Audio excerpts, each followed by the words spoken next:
आज के सेशन में हम लोग समझेंगे कि आने वाले वीक में निफ्टी 50 के लिए आपके क्या ट्रेड प्लान होने वाले हैं और कौन से लेवल्स को आप अपने लिए मेक और ब्रेक लेवल मानने वाले हैं और कौन कौन सी कंडीशंस को आप ट्रेड करेंगे कि कब शॉर्ट करना है, किस कंडीशन में हम लॉन्ग की पोजीशंस को प्लान करने वाले हैं और कौन कौन से टूल्स और इंडिकेटर का यूज करने वाले हैं। तो एक एक पॉइंट को बहुत ध्यान से सुनते हुए आगे बढ़िएगा, जिससे ये सेशन में आपको ये क्लैरिटी मिले कि ये सेशन आपके लर्निंग पर्पस से है और उसके बाद ये अर्निंग पर्पस से है। ठीक है, तो सबसे पहला काम हम लोग एक बड़े टाइम फ्रेम को एनालाइज करते हुए ये समझें कि रिसेंटली हम कैसे ट्रेड कर रहे हैं। ठीक है, तो यहां पर अगर आप गौर करें तो इस रेंज में हम लोगों ने एक मेजर कंसोलिडेशन किया और इस कंसोलिडेशन के बाद इस रेंज का एक ब्रेकडाउन मिला तो मोमेंटम मिला। हमारा पहला काम पता है सर क्या होना चाहिए? हमारा पहला काम वो होना चाहिए कि प्राइस में जो बॉटम लगा ना, वो कौन से सेलर्स के द्वारा लगाया गया। तो अगर आप देखें तो इस कंसोलिडेशन का टॉप ये है, यहां से सप्लाई दी और यहां तक गिरावट की। तो इन सेलर्स ने 24,480 नियर अबाउट 24,500 से बिकवाली की शुरुआत की और जो लो लगा दिए वो लगा दिए 23,280, 23,300 के राउंड के हम लोगों ने लो लगा दिए। तो लगभग गिरावट कितना हुआ? डाउनफॉल नियर अबाउट 1200 पॉइंट के आसपास की ये गिरावट है। अब बहुत ध्यान से समझिए, प्राइस ने मात्र कल के सेशन में 500-600 पॉइंट की 1300 पॉइंट का टोटल डाउन ट्रेंड था, उसमें से लगभग 550 पॉइंट के आसपास हम लोगों ने रिकवर किया मात्र एक कल के ट्रेडिंग सेशन में। तो कई एक लोगों ने बोला कि ये तो प्राइस में रिवर्सल हो गया निफ्टी में, अब तो खरीदारी करनी चाहिए, टाइम टू बाई है, टाइम टू बाई। नहीं सर, ऐसे नहीं, ये गलत अप्रोच है। मैं आपको बिल्कुल क्लियर बोलता हूं, खरीदारी कभी इस लहजे से नहीं होती जैसे आप बताना चाह रहे हैं। हाँ, बाइंग के तरीके हम समझेंगे, लेकिन उसके लिए सबसे पहले निफ्टी को देखिए। एक बात समझिए, ये मैंने कॉन्सेप्ट आपको कई बार बताया है कि ट्रेडर्स का जो माइंड सेट है ना, जो नए ट्रेडर बाजार में, उनका माइंड सेट है कि बॉटम पकड़ लीजिए या टॉप पकड़ लीजिए, और इसी में बार बार मात खा रहे हैं। इतनी जल्दी अपने माइंड को चेंज करने वाला ट्रेडर हमेशा घाटे में रहने वाला है। ठीक है, मैंने आपको खरीदारी का एक तरीका बताया हुआ है कि जो बायर है वो टाइम मांगता है, खरीदारी कंसोलिडेशन मांगती है, अच्छा खासा टाइम टेकिंग प्रोसेस है बाइंग। यहां पर अगर आप देखें तो ये लो लगे थे 25 अक्टूबर और उसके बाद मार्केट ने कंसोलिडेशन किया 11 नवंबर। तो यहां तक तो ये अच्छा कंसोलिडेशन है सर, उसके बाद ये ब्रेकडाउन। आप बोलिए यहां कोई कंसोलिडेशन है? कोई कंसोलिडेशन का रेंज नहीं है। हाँ, यही खरीदार अगर यहां पे खरीद कर गए हैं तो हमारे लिए सबसे पहली प्रायोरिटी होनी चाहिए कि दोबारा से इस रेंज के अंदर आकर और इस स्विंग हाई के ऊपर 24,300 के अबव कॉन्जिक्यूटिव 2 दिन क्लोजिंग मिले, तब हम मानेंगे कि हाँ बायर स्ट्रांग है। क्यों? जो यहां खरीदारी कर रहे थे, डाउनफॉल होने के बाद, बड़ी सप्लाई के बाद भी वो अपनी पोजीशंस को बचाने की कोशिश कर रहे हैं और रेंज में लाकर मार्केट को दोबारा उसी हाई के अबव क्लोज कराने की कोशिश कर रहे हैं, सेलर रेंज के अबव क्लोज कराने की कोशिश कर रहे हैं। क्योंकि अगर आप उससे पूछेंगे कि अभी रिसेंटली सबसे बड़ी सप्लाई कहां पड़ी, तो सबसे बड़ी सप्लाई इस कैंडल के हाई पर पड़ी है 24,300। तो रेजिस्टेंस एरिया निफ्टी 50 के लिए क्या है? 24,300 सबसे बड़ा रेजिस्टेंस एरिया रिसेंट टाइम पर।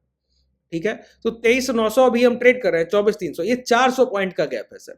अगर मार्केट में कोई रिवर्सल होना होगा तो 24,300 ब्रेक होने से पहले पहले होगा, रिटेस्ट हो जाए, चाहे प्राइस उसके ऊपर एक कैंडल क्लोज करे, अगले में आपको यहां ट्रैप करे, फिर डाउन साइड मोमेंटम करे। ठीक है, क्योंकि इस तरीके का कोई भी मोमेंटम की लोअर लोअर लोज और अचानक से एक बड़ा अप ट्रेंड, अरे सर ये तो वो मौका हुआ कि मैं आपको समझाता हूं कि जब भी प्राइस का मोमेंटम वॉलेटाइल है, डाउन ट्रेंड में अक्सर मार्केट वॉलेटाइल रहता है, बड़ी तेजी से गिरावट होती है। तो मार्केट अपने सेंटिमेंट को चेंज ना करते हुए पुल बैक भी उसके बाद वॉलेटाइल होते हैं। तो प्राइस जब भी सप्लाई उठाने जाता है ना, तो बड़ी तेजी से चलकर जाता है। ये क्यों किया जाता है सर? ये इस वजह से, ये साइकोलॉजिकल है ना सर। अब मैं आपको साइकोलॉजिकल समझा दूं कैसे। अब 100 रुपए का भाव है, 2 दिन में गिरकर 80, अगले 2 दिन में गिर के 60।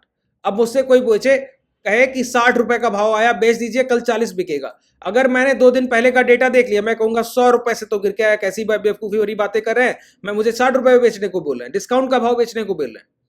100 रुपए पे बेचने को बोलते तो बेच देता, फिर 60 पे खरीद लेता सर, 40 रुपए का मुनाफा था मेरा। ठीक है। तो ऐसे टाइम पर अब यहां जब कोई बेचने को तैयार नहीं है तो क्या देना होगा, हमको एक अपॉर्चुनिटी देना होगा महंगा भाव बेचने के लिए।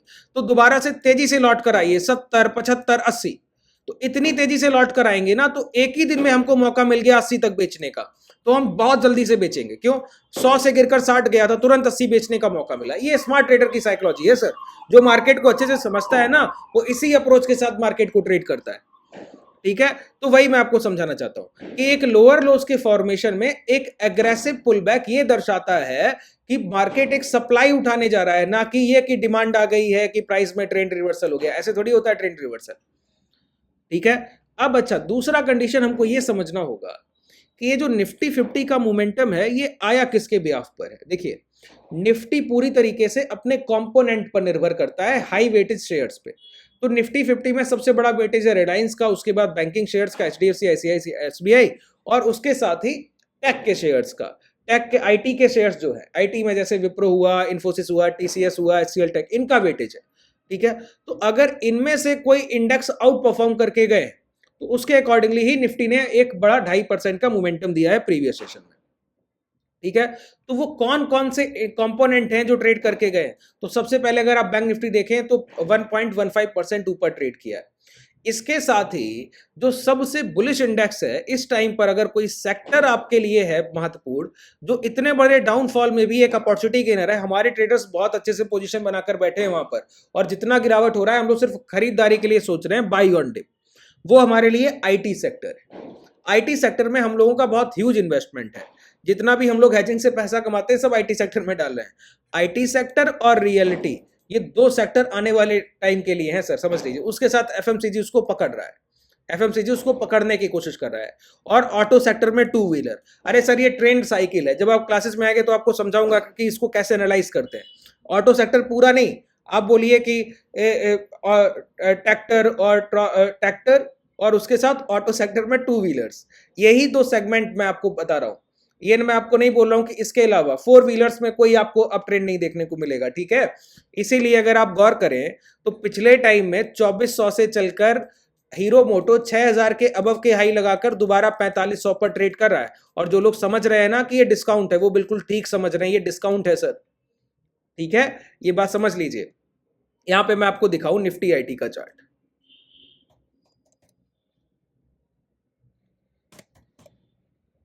ये देखिए, जितने कंपैरेटिवली आरएसआई समझाया ना मैंने आपको, रिलेटिव स्ट्रेंथ इंडेक्स, आरएसआई को मत देखते हुए सिर्फ कंपैरिजन कीजिए इंडेक्स का, इंडेक्स से आपको कंडीशन समझ आ जाएगी।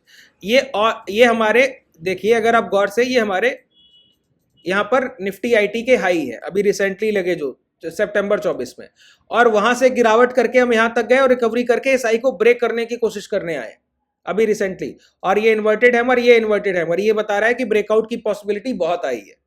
ठीक है। और वहीं पर अगर आप कंपैरिजन करें निफ्टी 50 से, तो यहां 27 सितंबर से हम लोगों ने इतना बड़ा डिस्काउंट दिया है, और उसके कंपैरेटिवली आईटी सेक्टर अपने टॉप पर कंसोलिडेट कर रहा था। ये सबसे बड़ा साइन है एक अप ट्रेंड का। ये हम लोगों ने कंसोलिडेशन इसके पहले किया था ना सर, इसके पहले आईटी सेक्टर में पहले ही बड़ी गिरावट आ चुकी है। आईटी सेक्टर के 2022 के हाई रिसेंटली हम लोगों ने ब्रेक किए। ठीक है। और निफ्टी 50 और बैंक निफ्टी लगातार अप ट्रेंड में है, तब से लगातार अगर आप देखिए तो तब से हम लोग बुल रन में लगातार 2022 से चल रहे हैं। तो यहां तो करेक्शन नेसेसरी है, और आईटी सेक्टर में वो करेक्शन ओवर हुआ था, ओवर। यहां पर ये कंसोलिडेशन हम लोगों ने किया, यहां डिमांड उठाई, उसका रिटेस्ट किया, हाई ब्रेक करने के बाद कंसोलिडेशन, अभी हाई ब्रेक होकर अब हम लोग 50,000 की तरफ बढ़ने की कोशिश करेंगे। तो इसमें हमारा टॉप पिक क्या है सर आईटी सेक्टर में? आईटी सेक्टर में हमारा टॉप पिक है विप्रो। विप्रो को अगर आप पकड़े तो विप्रो आपके लिए टॉप पिक है, और उसके साथ HCL Tech, Infosys, Happiest Mind को कैच कीजिए। हैप्पीएस्ट माइंड बहुत डिस्काउंट में चल रहा है सर, यकीन मानिए। ठीक है, ये शेयर्स पकड़िए। विप्रो का मैं आपको चार्ट दिखाऊं तो आपको समझ आएगा कि किस तरीके से हम लोग वहां पर खरीदारी अपनी कर रहे हैं।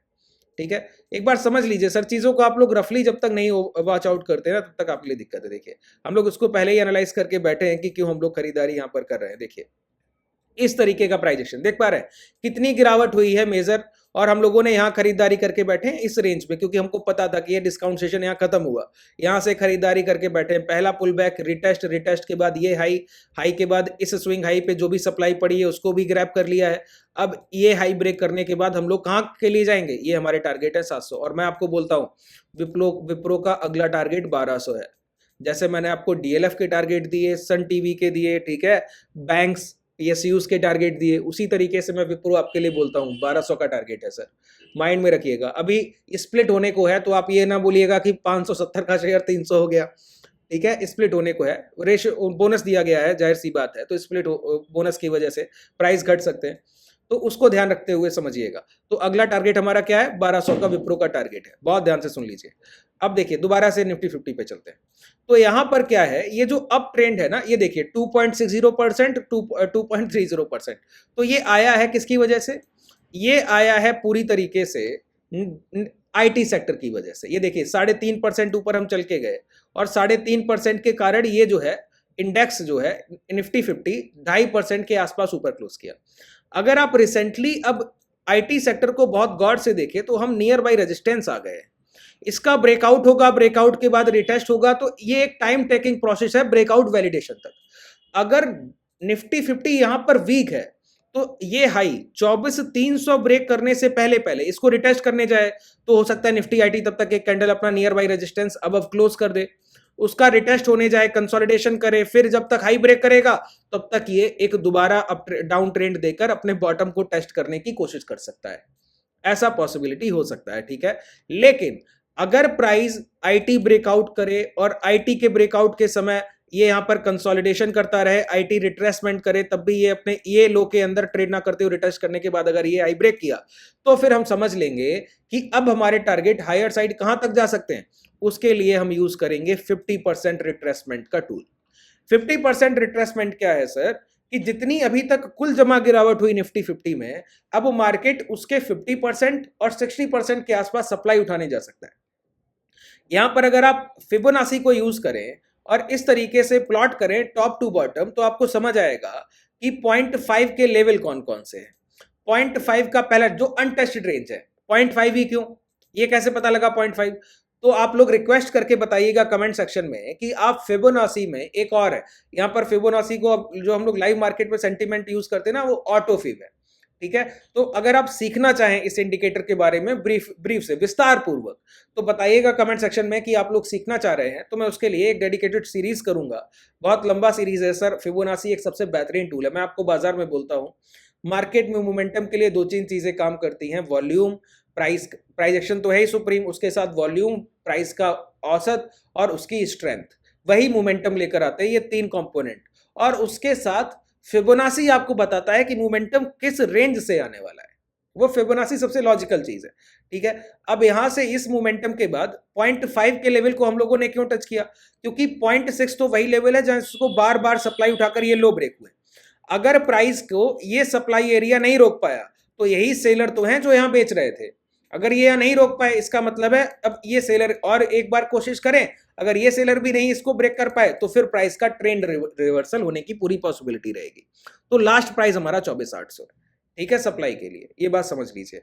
तो अभी रिसेंट मार्केट कंडीशन में जितनी चीजें अभी हम लोग डिस्कस कर रहे हैं, ये हम लोगों ने निफ्टी 50 का एक ओवरव्यू ले लिया। अभी आज के सेशन में, कल शाम का जो सेशन मैं करूंगा वहां पर हम लोग लेवल्स डिसाइड करेंगे कि किस रेंज के बाद क्या करना है।